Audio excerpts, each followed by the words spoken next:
9월 4주차 9월 24일 주일 예배 참여하신 여러분을 축복합니다. 금년 1월부터 12월까지 창세기부터 요한계시록까지 다루기로 하고 그동안 부돈히 설교해 왔죠. 오늘은 신약 그 세 번째 책인 누가복음을 살펴보려고 합니다. 특별히 오늘의 말씀은 누가복음 10장 25절로 37절로 정했습니다. 제목으로 여러분이 잘 아는 선한 사마리아인으로 하고 하나님의 말씀을 나누려고 합니다. 본문 누가복음 10장 25절로 37절 다 같이 합독하겠습니다. 어떤 율법 교사가 일어나 예수를 시험하여 이르되 선생님 내가 무엇을 하여야 영생을 얻으리이까? 예수께서 이르시되 율법에 무엇이라 기록되었으며 내가 어떻게 읽느냐? 대답하여 이르되 내 마음을 다하며 목숨을 다하며 힘을 다하며 뜻을 다하여 주 너희 하나님을 사랑하고 또한 내 이웃을 내 자신같이 사랑하라 하였나이다. 예수께서 이르시되 내 대답이 옳도다. 이를 행하라. 그러면 살리라 하시니 그 사람이 자기를 옳게 보이려고 예수께 여짜오되 그러면 내 이웃이 누구니까? 예수께서 대답하여 이르시되 어떤 사람이 예루살렘에서 여리고로 내려가다가 강도를 만나매 강도들이 그 옷을 벗기고 때려 거의 죽은 것을 버리고 갔더라. 마침 한 제사장이 그 길로 내려가다가 그를 보고 피하여 지나가고 또 이와 같이 한 레위인도 그곳에 이르러 그를 보고 피하여 지나가되 어떤 사마리아 사람은 여행하는 중 거기 이르러 그를 보고 불쌍히 여겨 가까이 가서 기름과 포도주를 그 상처에 붓고 싸매고 자기 짐승에 태워 주막으로 데리고 가서 돌보아 주니라. 그 이튿날 그가 주막 주인에게 데나리온 2를 내어주며 이르되 이 사람을 돌보아 주라. 비용이 더 들면 내가 다 돌아올 때에 갚으리라 하였으니 네 생각에는 이 세 사람 중에 누가 강도 만난 자의 이웃이 되겠느냐? 이르되 자비를 베푼 자니이다. 예수께서 이르시되 가서 너도 이와 같이 하라 하시니라. 아멘. 여러분에게 성령의 충만하심으로 들을 수 있는 귀가 열리고 영적인 눈이 열려 하나님의 말씀을 깨닫는 시간 되시기를 축복합니다. 오늘 본문을 들어가기 전에 누가복음에 대하여 간략하게 말씀드리고자 합니다. 의원이요 이방인인 누가는 이방인들에게 많은 관심을 가지고 있었습니다. 자연히 본서 누가복음은 유대인들이 배척하던 이방인, 소외된 자, 가난한 자, 어린이, 여자 등 당시 비주류 계층을 이루는 자들에게 초점이 모아지고 있음을 보게 됩니다. 그래서 본서 누가복음은 이방인의 복음이라는 별명을 갖고 있습니다. 저자 누가는 예수님의 탄생을 온 백성에게 미칠 큰 기쁨의 좋은 소식이라 말하고 있죠. 그래서 마태가 예수님의 족보를 다윗과 아브라함에게 연결시키는 반면에 누가는 아담에게까지 연결시키고 있습니다. 말하자면 누가는 복음이 세계적이며 보편적임을 강조하고 있는 거죠. 또 본서 누가복음에서 예수님은 소외된 사마리아 사람들에게 많은 관심을 가지신 분으로 나타나고 있습니다. 예루살렘으로 향하시던 중 예수님은 사마리아에서 복음을 전하셨으며 치유를 받은 10명의 나병 환자 중 주님께 와서 감사한 한 사람도 사마리아 사람이었다고 성경은 기록하고 있습니다. 또 로마인 백부장을 가리켜 이스라엘에서 가장 믿음이 좋은 자라고 칭하기도 하죠. 이렇듯 본서 누가복음은 소외된 자들, 이방인들에게 많은 관심을 보이고 있습니다. 하지만 주님은 이들을 단순히 치유의 대상으로만 보신 것이 아니라 구원의 대상으로 보셨다는 사실을 우리는 기억해야 할 것입니다. 본서 누가복음에서는 이런 구속사적 관점을 놓치면 안 되겠죠. 그럼 오늘 본문을 통해 하나님의 말씀을 상고해 보고자 합니다. 누가복음 10장 25절부터 37절 오늘 본문에서는 예수님이 선한 사마리아인의 비유를 통해서 당시 질문을 하던 율법 교사들과 제자들 그리고 현재를 살아가는 우리들에게 교훈하고 있습니다. 어떤 율법 교사가 예수님을 찾아와서 질문함으로 본문이 시작되죠. 이 율법 교사는 예수님을 시험하기 위해 질문을 한다고 성경은 기록하고 있습니다. 내가 무엇을 해야 영생을 얻을 수 있습니까? 예수님은 율법에 무엇이라고 쓰여 있느냐고 말씀하십니다. 모세오경을 가리키는 토라로 유대인의 율법의 기본서라고 할 수 있는데요. 그 율법서에는 무엇이라고 기록되어 있느냐고 예수님이 질문하신 거죠. 율법 교사가 대답합니다. 당시 율법 교사라고 하면 하나님의 말씀이며 율법의 기본서인 토라를 분명 암기하고 있었을 것입니다. 그래서 자신 있게 율법을 이야기하는 거죠. 내 마음을 다하며 목숨을 다하며 힘을 다하며 뜻을 다하여 주 너희 하나님을 사랑하고 또 내 이웃을 내 자신같이 사랑하라고 율법 교사는 율법서에서 기록되어 있는 것을 이야기하죠. 이는 신명기 6장 5절 말씀과 레위기 19장 18절 말씀을 인용해서 이야기한 것입니다. 그 대답으로 예수님은 내 대답이 옳다. 이를 행하라. 그러면 살리라. 라고 말씀하시는데요. 그 사람이 자신을 옳게 보이기 위해 다시 또 질문을 합니다. 내 이웃이 누굽니까? 그때 예수님은 선한 사마리아인의 비유로 대답하시죠. 오늘 본문에 나오는 하나님의 말씀은 너무나 유명한 말씀입니다. 예수님께서 선한 사마리아인의 비유를 통해 신앙교육을 하고 있다는 것을 생각하게 되는 거죠. 그런데 중요한 것은 선한 사마리아인의 비유가 구제에 관한 말씀으로 많이 알려져 있는데요. 하지만 구제의 말씀보다는 오늘 말씀의 시작을 알리는 율법 교사의 질문에서 알 수 있듯이 영생에 초점이 맞춰져 있어야 할 것입니다. 예수님의 비유의 말씀이 영생에 초점을 맞춰서 재해석되어야 한다는 거죠. 예수님께 질문한 율법 교사는 하나님의 말씀에 정통한 사람이었습니다. 이 사람은 영원한 생명, 다시 말해서 영생에 관하여 관심을 늘 가지고 있었던 것 같습니다. 그래서 예수님의 소문을 듣고 찾아와 자신이 알고 있는 영생의 의미와 선지자로 여겼던 예수님의 영생에 대한 생각을 듣기 위해 질문해 본 거죠. 아니면 또 이렇게 생각할 수도 있죠. 자기는 영생을 얻을 만한 사람이라고 생각하고 자신만만하게 예수님 앞에 이야기할 수도 있었던 거죠. 여러 사람들의 이야기가 좀 다르지만요. 하여튼 여하간 예수님께서 이 땅에 오셔서 하나님의 말씀을 선포하셨는데요. 천국 복음을 선포하셨고 많은 기사와 이적을 통해 많은 유대인들에게 보통인은 아니라고 각인이 되어 있었을 겁니다. 그래서 율법 교사가 예수님을 시험하고자 영생에 대한 질문을 하는 것인데요. 자신이 무슨 일을 해야 영생을 얻을 수 있는지, 어떠한 행위가 영생으로 자신을 인도할지 궁금하기도 하면서 예수님의 율법에 대한 인지력을 테스트해 본 거죠. 여기서 요한복음 3장에 기록된 니고데모와의 차이점이 무엇이라고 생각됩니까? 니고데모도 율법에 능통한 바리새인이었습니다. 그러다 예수님을 만나서 무엇을 해야 영생을 얻을 것인지에 관하여 질문하지는 않았습니다. 그는 예수님이 하나님께로 오신 선생님인 줄 알고 하나님이 함께 하시지 아니하시면 예수님이 행하는 표적을 할 수 없음을 이야기하는 가운데 예수님께서 그에게 아주 중대한 이야기, 바로 중생, 거듭남에 대해 말씀해 주시죠. 니고데모는 예수님의 복음의 말씀을 깨닫고 구원을 얻게 되었습니다. 예수님께서는 율법 교사의 궁금한 것을 선한 사마리아인의 비유를 통해 해결해 주시고자 한 것이죠. 이 시간 우리는 이 말씀을 통해 성령님의 강권적인 역사로 말미암아 깨닫는 시간이 되시기를 축원합니다.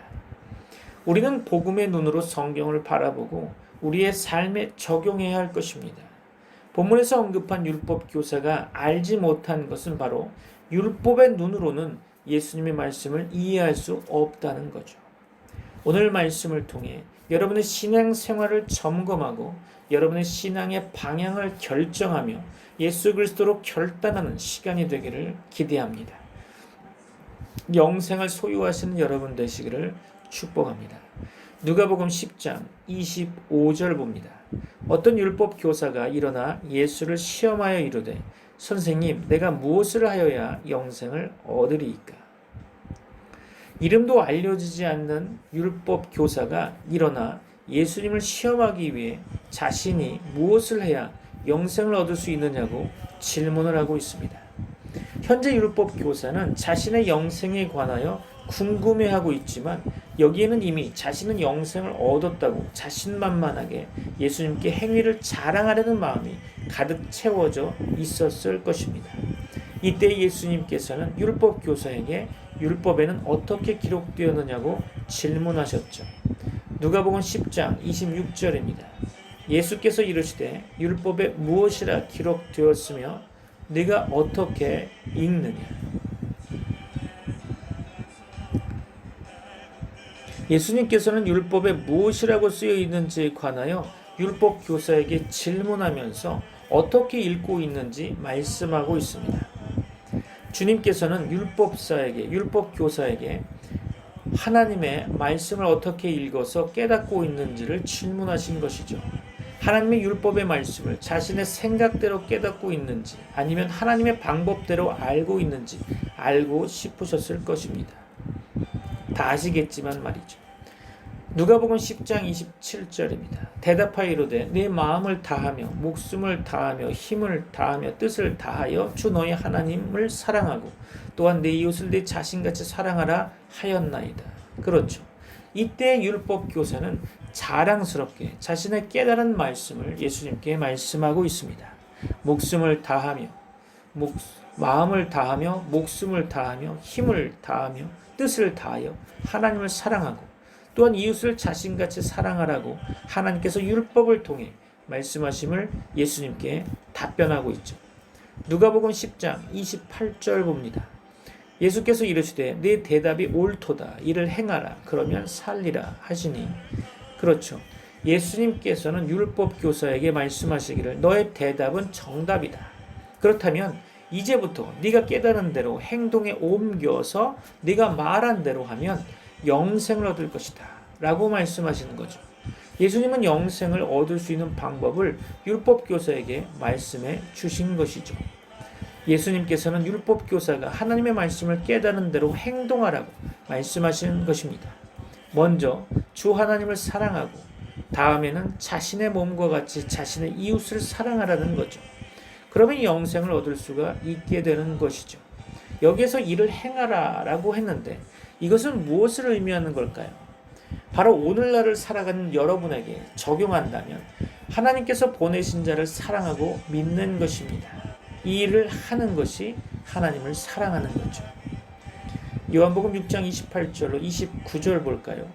그들이 묻되 우리가 어떻게 하여야 하나님의 일을 하오리이까? 예수께서 대답하여 이르시되 하나님께서 보내신 이를 믿는 것이 하나님의 일이니라 하시니. 아멘. 예수님께서 생명의 떡을 말씀하실 때 제자들이 말하기를 우리가 어떻게 해야 하나님의 일을 합니까? 라고 질문했을 때 예수님께서 말씀하시길 하나님께서 보내신 자를 믿는 것이 하나님의 일이라고 말씀하셨던 거죠. 이 말씀을 하실 때 제자들이 6장 30절 이어서 보면 그러면 우리가 보고 당신을 믿도록 행하시는 표적이 무엇이니까? 하시는 일이 무엇이니까? 라고 말할 때 생명의 떡을 말씀하시면서 주님의 떡을 먹는 자는 영원히 줄이지 않는다고 말씀하고 있는 거죠. 이것이 바로 영원한 생명을 얻는 비결입니다. 기록된 바 하늘에서 그들에게 떡을 주어 먹게 하였다 함과 같이 우리 조상들은 광야에서 만나를 먹었나이다. 예수께서 이르시되 내가 진실로 진실로 너희에게 이르노니 모세가 너희에게 하늘로부터 떡을 준 것이 아니라 내 아버지께서 너희에게 하늘로부터 참 떡을 주시나니 하나님의 떡은 하늘에서 내려 세상에 생명을 주는 것이니라. 아멘. 예수님께서 율법 교사에게 이를 행하라는 것은 바로 하나님께서 보내신 예수님을 메시아 곧 그리스도로 인정하고 믿으라는 것이었죠. 이 일을 통해 죄인이 하나님께 돌아와서 구원을 얻고 영혼이 소생되며 죄악에서 돌아서서 의인으로 회복되는 것입니다. 그런데 이 일을 행하는 자들은 자신의 능력으로 되는 것이 아니라 하나님의 능력으로 된다는 것을 알 수 있죠. 하나님께서 예수 그리스도를 깨닫게 해 주실 때 이 일을 행동에 옮길 수 있는 것입니다. 우리들도 율법 교사처럼 율법의 죄악의 자리에 있을 때에는 주님을 깨닫지 못했죠. 우리가 행동했던 것들이 최선이고 최고였기 때문입니다. 죄의 자리에 있을 때에 하는 행동들은 모두가 자신의 의를 나타내려고 했고 자랑하려고 했던 행동들이었죠. 하지만 예수 그리스도를 통하여 구원을 얻고 난 후에는 나는 죽고 예수 그리스도가 드러나기 시작하는 거죠. 하나님께서 보내신 예수 그리스도를 믿지 않는다면 아직도 하나님의 일을 제대로 하지 못하고 있는 것입니다. 율법 교사처럼 제대로 깨닫지 못하고 나만 자랑하는 신앙생활을 하게 되는 거죠. 그 이유가 뭘까요? 주님의 말씀을 들은 율법 교사가 자신을 자랑하기 위해 그러면 내 이웃이 누구입니까? 라고 질문하고 있기 때문에 예수님께서 이 일을 행하라고 했으면 빨리 알아차려야 하는데 영생의 주인이 바로 앞에 있는데도 불구하고 자신을 자랑하기 위해 자신은 이웃을 사랑하고 있다는 마음으로 예수님께 질문하고 있는 것입니다. 하지만 이것은 하나님과는 정반대의 삶을 살고 있다는 것을 깨달아야 하는 거죠. 하나님이 보내신 예수님을 믿지 못하는 것은 하나님을 사랑하는 것도 아니고 이웃을 사랑하는 것도 아닙니다. 이때 예수님께서는 율법 교사를 깨닫게 하기 위해 선한 사마리아인의 비유를 말씀하고 있는 거죠. 그렇다면 선한 사마리아인의 비유를 통해 우리는 무엇을 기억해야 할까요? 첫째로 우리가 기억해야 될 것은 강도 만난 사람의 모습을 기억해야 합니다. 누가복음 10장 30절인데요. 예수께서 대답하여 이르시되 어떤 사람이 예루살렘에서 여리고로 내려가다가 강도를 만나매 강도들이 그 옷을 벗기고 때려 거의 죽은 것을 버리고 갔더라. 그렇죠. 예루살렘에서 여리고로 내려가던 사람이 강도를 만났습니다. 예수님께서는 현재 일어나는 상황을 통해 비유로 말씀하고 계신 건데요. 보통 예수님 당시에는 여리고 근방의 광야에는 강도들이 늘 출몰했다고 합니다. 가난하게 사는 자들이 먹을 것이 없어서 또한 로마에 대항하여 싸우기 위해 무덤이나 바위의 굴이나 깊은 광야에서 숨어 살면서 자신의 동포들을 괴롭히면서 강도짓을 했던 거죠. 이때 한 사람이 강도를 만나 옷을 빼앗기고 얻어맞아서 거의 죽은 채로 버리게 된 거죠.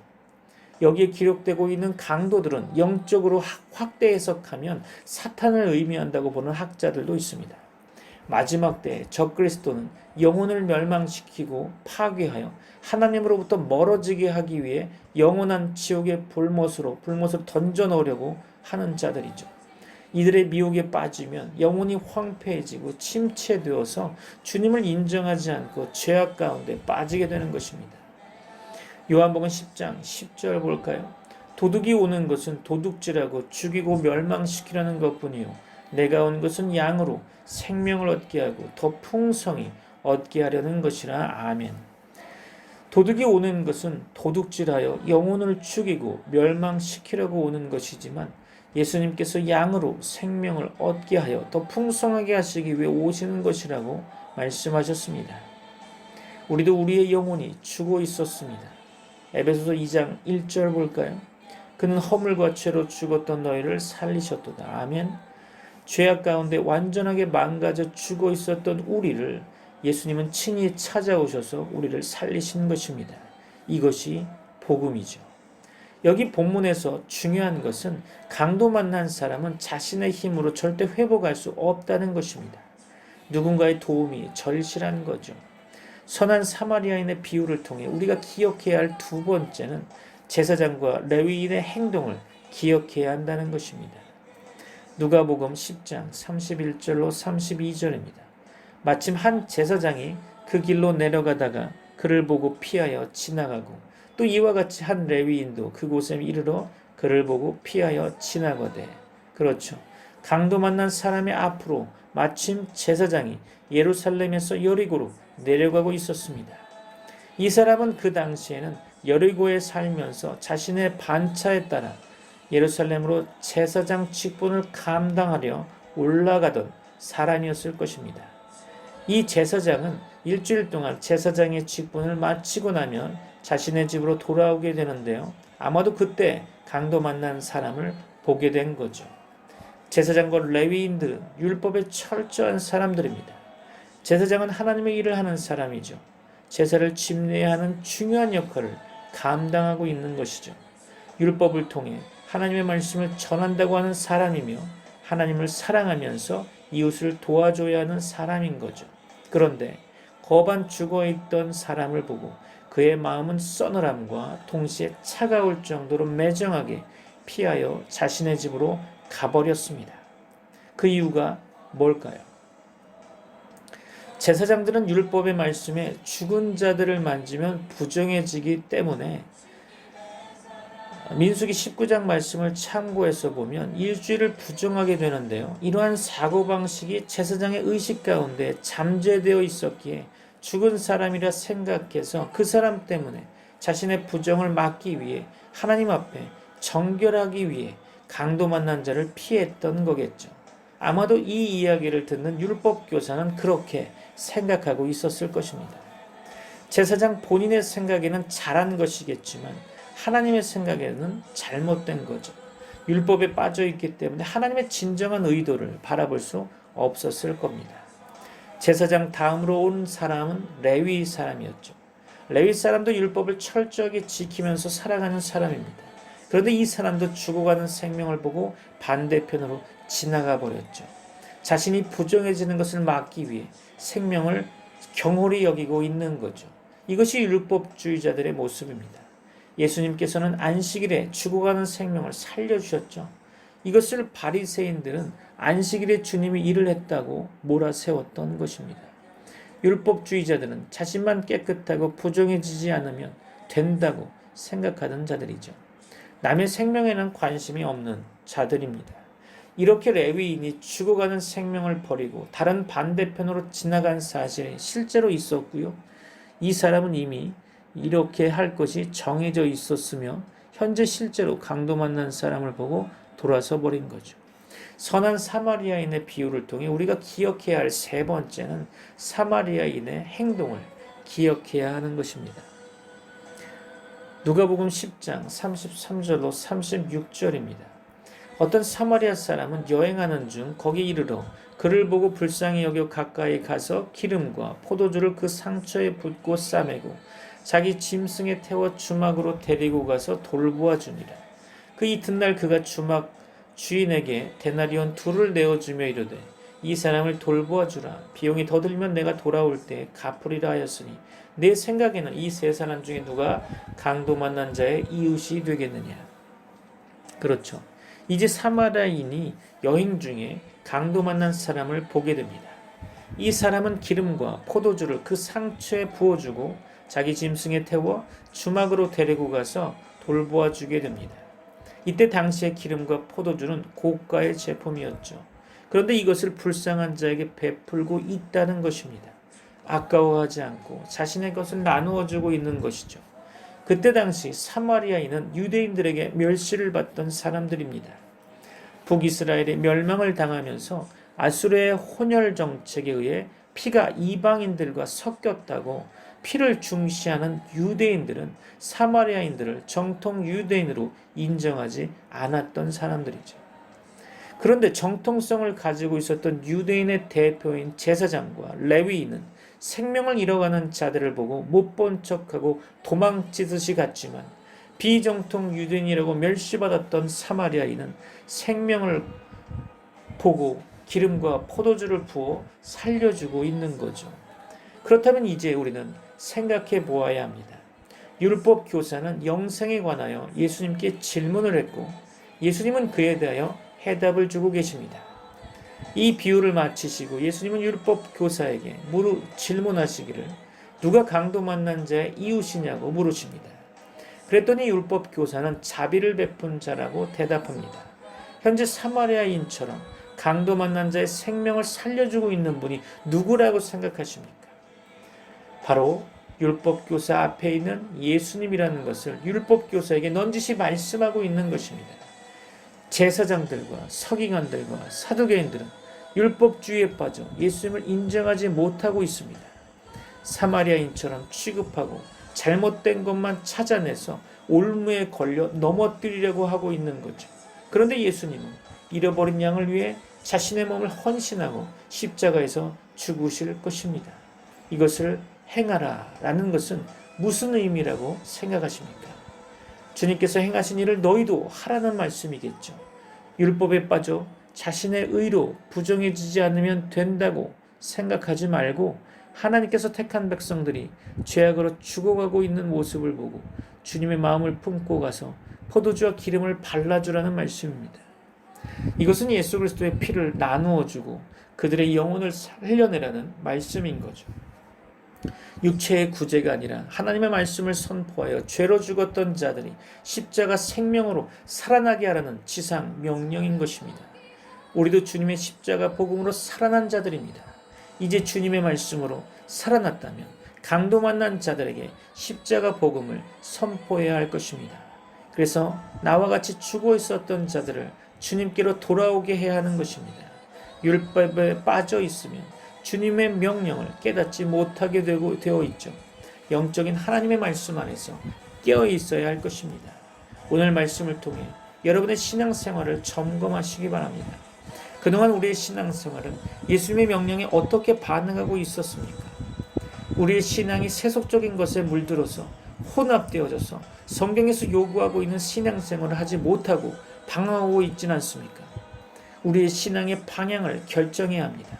이 죄악된 세상에서 유일하게 우리가 붙잡아야 할 분, 우리에게 영생을 주시는 유일하신 분 예수 그리스도를 믿고 의지하며 그분을 바라보는 신앙의 방향으로 결정하고 이 시간 예수 그리스도를 우리 삶의 중심으로 내어드리고 겸손히 그분의 말씀에 순종하는 주의 신부로 결단하는 시간이 되기를 축원합니다. 영생을 소유하시는 여러분 되시기를 축복합니다. 기도하겠습니다. 이제는 우리 주 예수 그리스도의 은혜와 하나님의 사랑과 성령님의 교통하심이 트리니티 미라클 교회 모든 권속들과 세계교회 위에 이제부터 영원까지 함께 있을지어다. 아멘.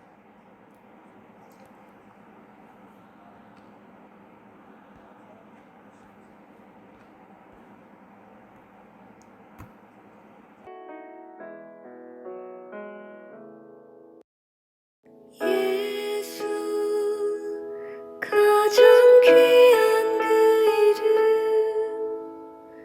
예수 언제나 기도 들으사 오 예수 나의 손 잡아주시는 가장 귀한 그 이름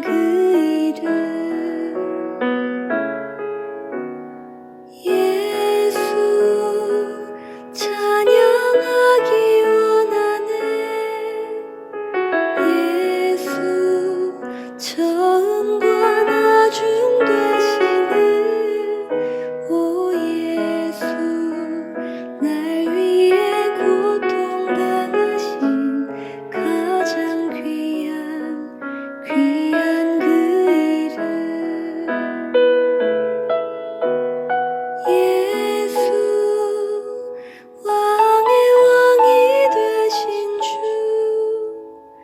예수 당신의 끝없는 사랑 오 예수 목소리 높여 찬양